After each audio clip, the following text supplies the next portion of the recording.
Good morning, Corner Canyon. Welcome to the Veterans Assembly this year. We've got a really great video that our tech officers have made, and we're really excited to show you guys. So we'll start with the national anthem, and then we're going to roll that video.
Alright.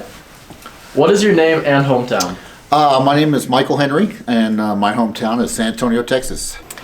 My name is Rich Linton, and my hometown is Nephi. I grew up in Nephi. So Utah born. Utah born. My name's Andrew Jesse Heath, and I'm originally from Burlington, Wyoming. So my name is Alana Junk. I'm a staff sergeant in the U.S. Army, and I grew up in Orem, Utah. How long did you serve and in what branch? I served for 30 years, and that was a combination of active duty and in the reserves in the National Guard. And as a combat engineer, I didn't join. I was drafted. I was in the United States Marine Corps, and 6 years, 88 to 94. 12 years in the Utah Army National Guard.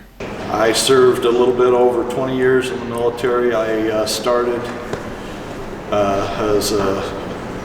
in the regular Army, served a 4-year tour in the regular Army, got out, and then I decided I still want to be connected, so when I was back home in Wyoming, I joined the Guard, and then when I moved to Utah, I transferred to the reserves and spent 1 year in Iraq with the reserves. Did you serve overseas? Yes, most of my time, that time in our history, was very active, and almost all of my time was overseas, Philippines, Iraq, Africa. What experience shaped me the most?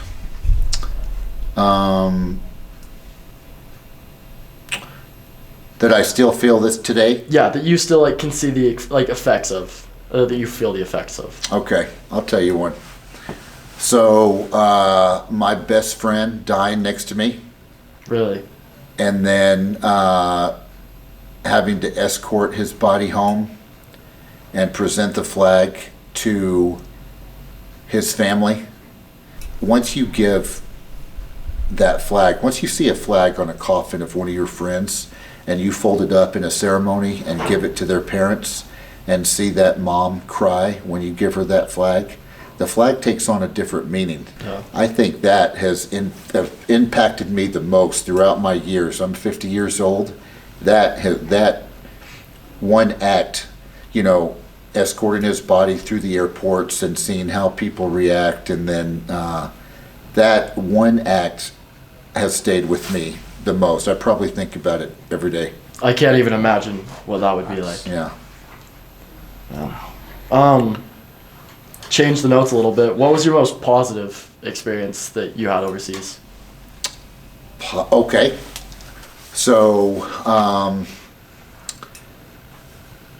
So we used to have a naval base in the Philippines called Subic Bay Naval Air Station. It was the largest magazine in the world at that time. It's where we stored all of our bombs and munitions. It was a resupply point if we ever had World War III. So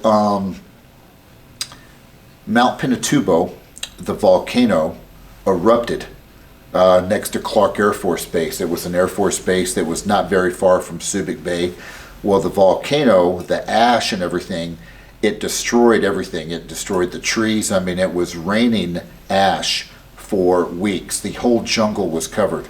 We had to go in and evacuate all of the American personnel to Japan and get them off the base. And it was a very tricky time because there was a communist element there that was killing American personnel because they wanted their land back. They wanted us off the land. They wanted us to give up their base. Well, Mount Pinatubo helped them because we had to evacuate all the American personnel. Anyway, the way, so being overseas, deployed, you know, you don't see a lot of, you're not stateside, you don't see a lot of American people, you don't see a lot of people in general because you're out in the jungle or the desert or, you know, you're just secluded. And so going to, and actually seeing the people, you know, and having them thank us and, you know, getting those people out safely, you know, you feel very,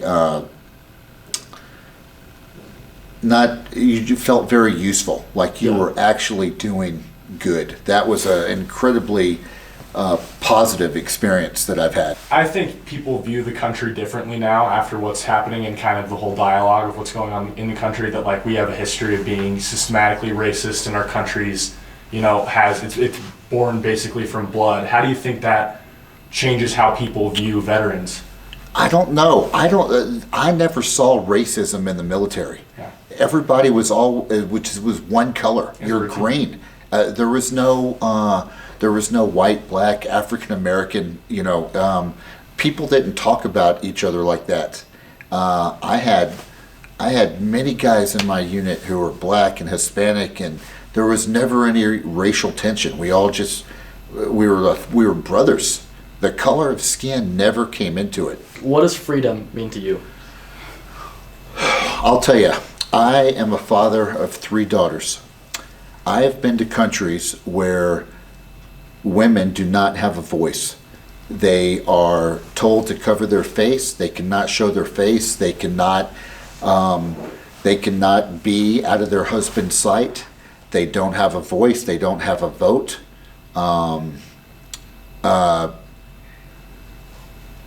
Once you see, I wish everybody at 18, I wish there was a law that at 18 you had to serve 2 years in the military.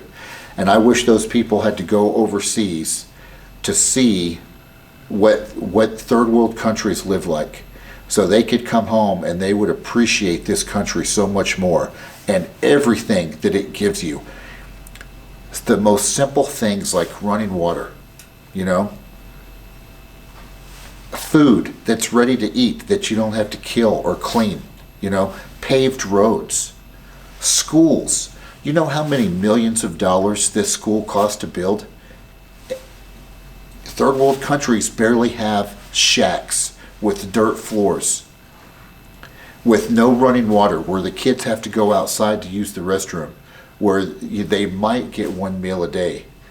I've seen people killed for their religious beliefs. Freedom, I'll tell you what freedom means to me. The freedom to live your life and choose what you want for your life and your family, to choose where you go to school, to choose what God you choose to serve, if any God at all. The right to choose what you want for your life and your family. Man, that is freedom. And all you have to do is go to a country that doesn't have it. It will make you appreciate what we have so much more. Desert Storm was tough on me and the family and the unit. But going to Niger, Africa, which is one of the poorest countries in the world, and seeing this, just seeing the kids run around with expanded stomachs because of malnutrition, and just not having any hope. And that was in '92. Then the next year we went to Panama, and here's a country that's pretty stable. But building a road through the Forest Service was really, they say Forest Service, through the rainforest of Boca del Toro is up by the Honduras border, and it was awesome. But the people there were not starving. I mean, the kids ran around with no clothes on, but they all had little machetes. I mean, if they got hungry, they'd just go dig something up in the rainforest and eat it. I mean, and they were a happy, hopeful people. And just the contrast of those two countries just was very profound, and is today when I think about it. And I just think we have an obligation to help all countries, and we have the resources to do it. And I'm just proud. So, I mean, that's those Desert Storm, Niger, Panama, is a part of my character, my personality, my perspective of the world, really. As I look back on my life, the Army taught me some things that I don't know that you can learn any other way. Just the discipline, the love of country, and the importance of America in the world.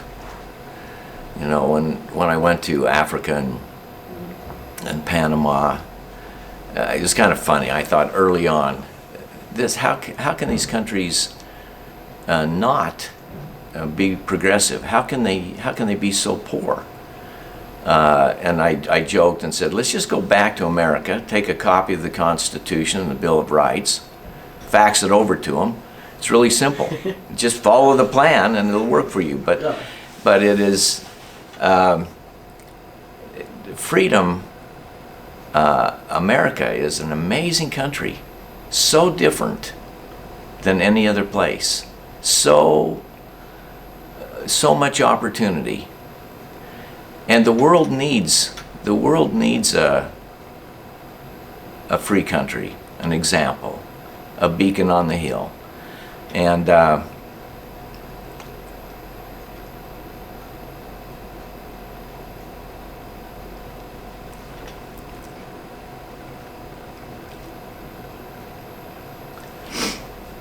I think that's what I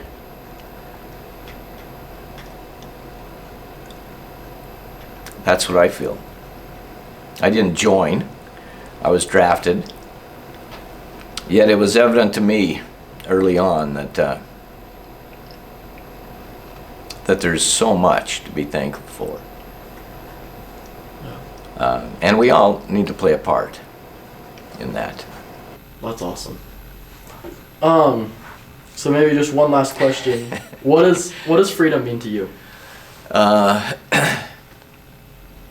Well, I'm a religious person, and I just pray, and I'm thankful for. I'm praying for the liberties and the freedoms that we enjoy here, and it is the freedom. It is that ability to worship the way we want. I started a little company, and I'm just able to do that without constraint. No one's going to come in to this little company of mine and tell me what to do. Our family can go across the border. We can go into Nevada, where my wife is from.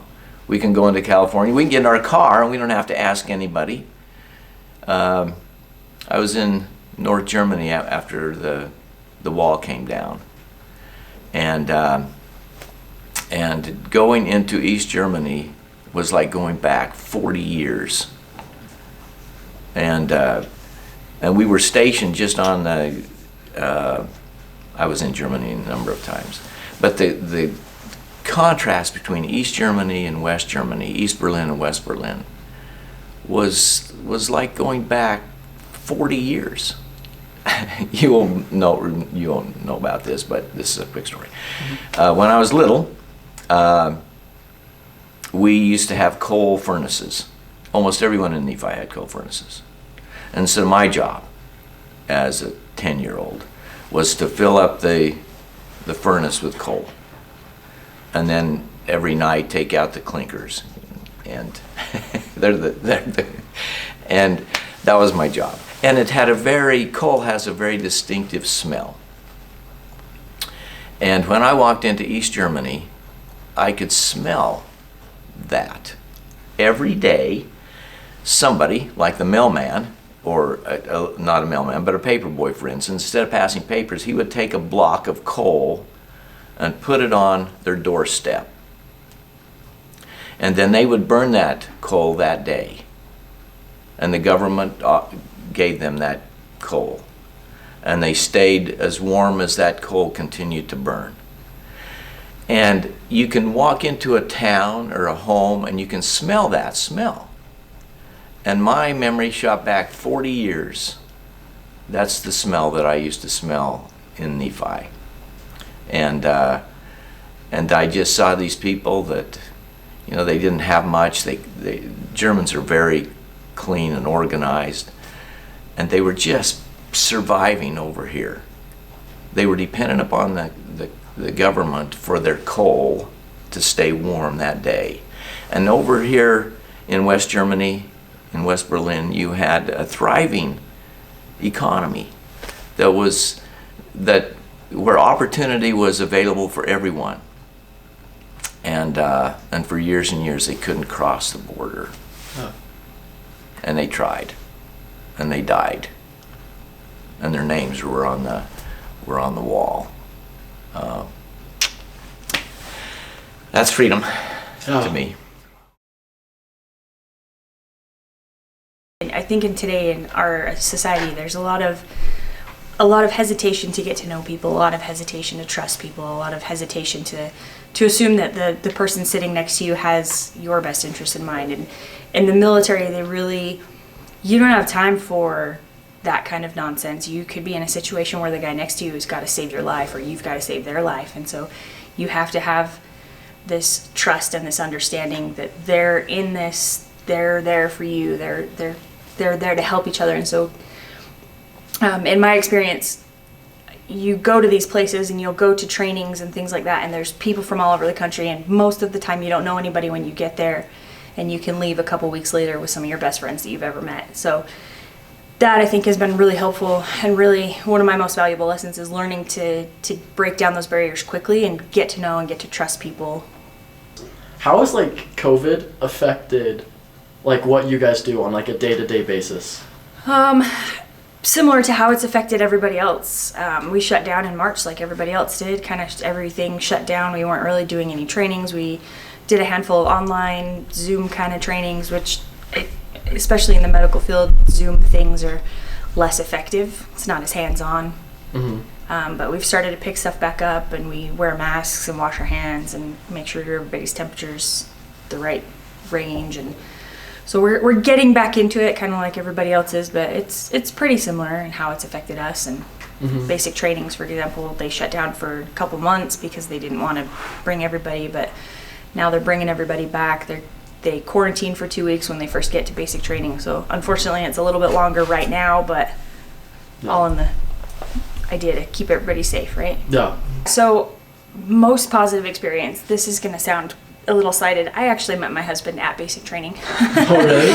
So that doesn't, right, like I said earlier, you build these bonds with people really quickly because you kind of are forced to. Especially in a basic training scenario where you're getting yelled at, you're getting screamed at for everything you do wrong. And the closer you become as a group and the more trusting you become together and the more you work together, So it's not surprising that people create those kind of bonds, but I don't think it happens very often that people meet their spouse at basic training. So that's kind of a pretty personal, most positive experience in that we're still married. We've been married almost 11 years. We've got 3 kids. We're super happy. You know, I don't know that that's totally common anywhere really. So especially in the military. So that's a pretty cool positive experience for me. So freedom to me is just being able to do what you want and what makes you happy, right? Like that's cool. Do you. Like if that makes you happy and that's what you want to do, I don't see why I need to be somebody that stops you or why somebody else needs to be somebody that stops you. Like go out and do. That's what America's supposed to be founded on, is being able to be you and do what you want to do and do what makes you happy and protect your family the way that you see fit. So that's, you know, in the military, that's our job, to kind of protect those freedoms and give those freedoms to some other countries that are run poorly, for lack of better terms. But that's freedom to me. It's just being able to be you, do what you want, do what makes you happy, take care of your family how you see fit. I think it's cool that, like, I feel like a lot of places, like, it's crazy, like, even the hot, like, topic debates that we have about, like, abortion and, like, marijuana and stuff like that, it's crazy that, like, we even have the freedoms to, like, discuss and, like, debate things because of people like you guys. Yeah, and that's true. There are a lot of countries that you can't even bring that up. Like, they're not allowed to talk about it. North Korea, for example, like, An open line of debate is not possible. yeah, exactly. They can't dissent from whatever their leadership says. Hey, if we're wearing green on Tuesdays, you wear green on Tuesdays, and if you don't, you die. Like, bummer. But for real, that is a big bummer. But I'm glad that we live in a place where it's not like that. For sure. I think one of the reasons I went in was because I was a little weakling in high school, and I thought, oh, that'll help me buff up and become physically fit. Don't know that I ever got really tip-top shape, but they helped me there, and with discipline and with learning respect. What experience do you feel shaped you the most? Like, taught you something that you still feel the effects of? I think going to war, going to Iraq, I think that's one of the experiences that has impacted my life probably the most. You're told you're going to war and you just kind of, is it real? Is it, because when I joined the military, I never thought I'd see combat. There's a lot of talk about whether we should have win or not, and I know that the Iraqi people that I met really appreciated the fact that we did go over there and attempt to help them. Yeah. And I think, there's a lot of things that happened over there that, we kind of joke about it when we come back that, well, I've already spent my time in hell now. What was your most positive experience that you had? I think I'm going to go back to Iraq. I was in the headquarters unit. I was an NBC NCO for a medical supply battalion. NBC is nuclear, biological, chemical. So I was the one that made sure everybody's gas masks were working, and if they had questions, I did training and stuff. And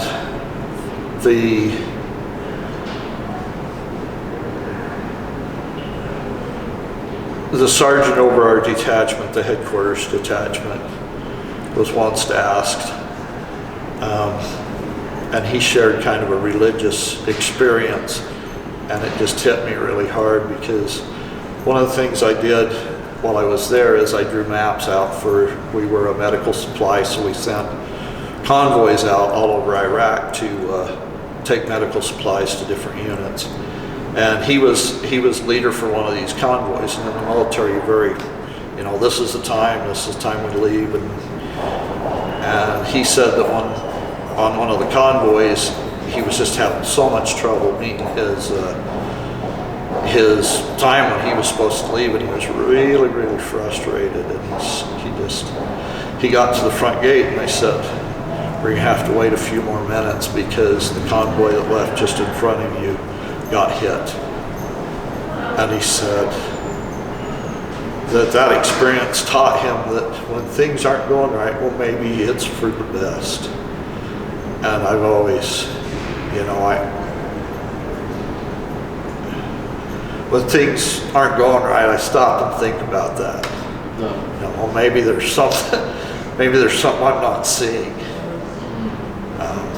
Life throws a lot of challenges at us, and sometimes we don't understand. But sometimes when we get on the other side of that challenge, we look back and we see the bigger picture. And I think that's one of the most positive things I learned. Was to see to see that sometimes life might throw something at you, but it's for a better reason. Yeah. Just like right now, 2020. Yeah, exactly. We'll see what happens. Yeah, 2020's been a rough year. We'll see what happens when we're on the other side. Oh, for sure. I mean, being in Iraq, I met people that didn't have freedoms until we got there. I mean, when we went to Operation Iraqi Freedom, we first went into Kuwait, and we flew into Kuwait, landed there, waited. I was in Kuwait when they toppled the statue, that famous thing of them toppling the statue. We watched that on a big screen TV in Kuwait. Right after that, we drove up, our unit drove up on a convoy from Kuwait up into Baghdad and then to Balad, which is just north of Baghdad.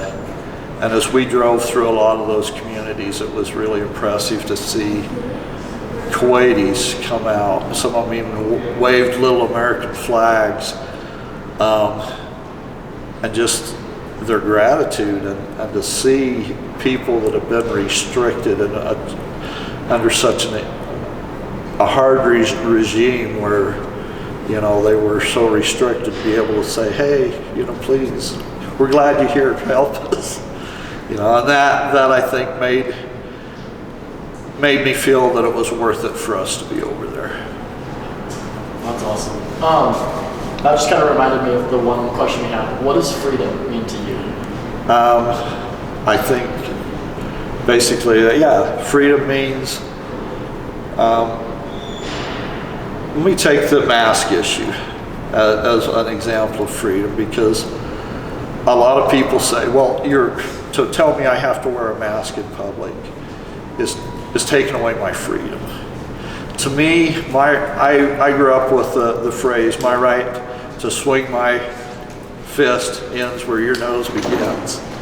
And I think that's kind of, you know, we have a lot of laws that restrict our freedom, but they're not, we need to look at them as not restricting our freedom. For instance, speed limits.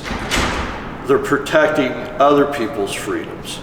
So the mask law to me isn't restricting my freedom, but it's protecting other people's freedoms.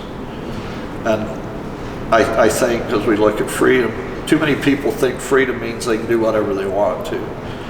And the flip side of freedom is responsibility.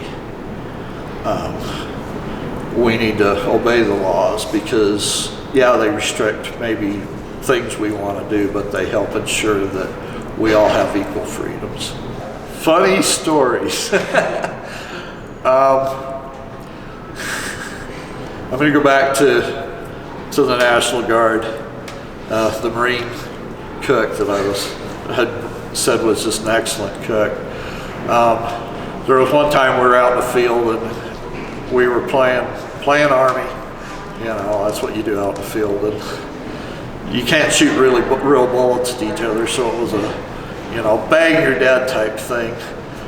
Sometimes when we're out, we have the electronic things that send off signals, you know, that when your button goes off, you're dead. But this particular thing, it was low key. We didn't have the fancy equipment, and it was just a bang you're dead, you know, honor type thing. And he pointed his gun at somebody and shot him. And they like, nee, you know, you missed me. He's like, whatever, and took off after him and tackled him and said, you dead now? And so I think that's one of the funniest things as I look back that I think about was, don't mess with a Marine. Because they mean business. What do you think the most moving experience that you still see clear as day when you think about it? What's your most powerful experience you've gone through with armed forces?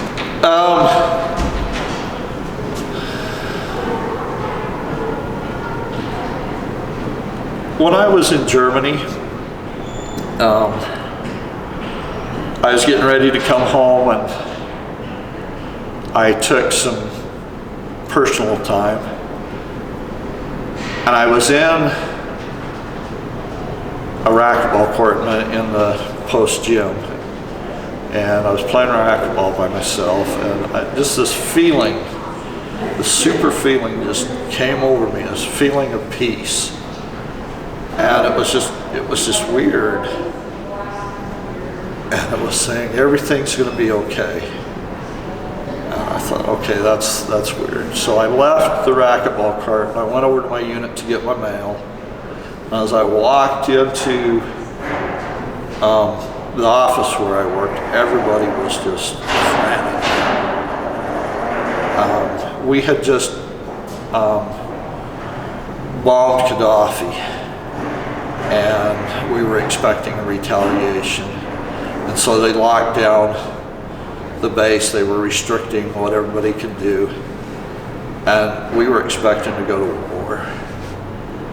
But because of that experience that I had, I knew everything was going to be okay. And everybody was just, And so I think that's, as I look back on my military career, there's that thing that there's a higher power. And we don't see everything perfectly, and sometimes we just need to hold back and look to that inner voice and find peace with that inner voice. The military's, it's about war. It was a great experience for me. Obviously, I served 4 years and then turned around and went into the National Guard and then the Reserve because, I don't know, as I talked with other veterans, I remember one veteran said that they felt lost. They don't, the military was their family. You have structure in the military. They provide for you. A lot of people get out of the military and all of a sudden, they're lost. And again, I think you got to turn in and look at that inner peace and find that inner peace. Do you have anything you want to say to anyone else watching any of our course? Go Army.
Thanks again, everyone, for tuning in today. Thank you to our veterans who came out and supported us in making this video, and for their service. These guys are seriously heroes. So thank you guys so much. Thank you to choir for the amazing music that we've had today, and to our awesome tech officers for putting this together for you guys.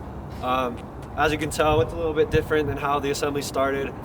We're going to announce odd jobs for the charity month, but with the new restrictions the governor's put in place, we're going to be holding off on odd jobs for another 2 weeks. So yeah, we'll keep you guys updated on that. But have a great week. Stay safe, stay healthy. Seriously, we love all of you. So have a great week, Chargers. Keep it going. Still we rise. Woo!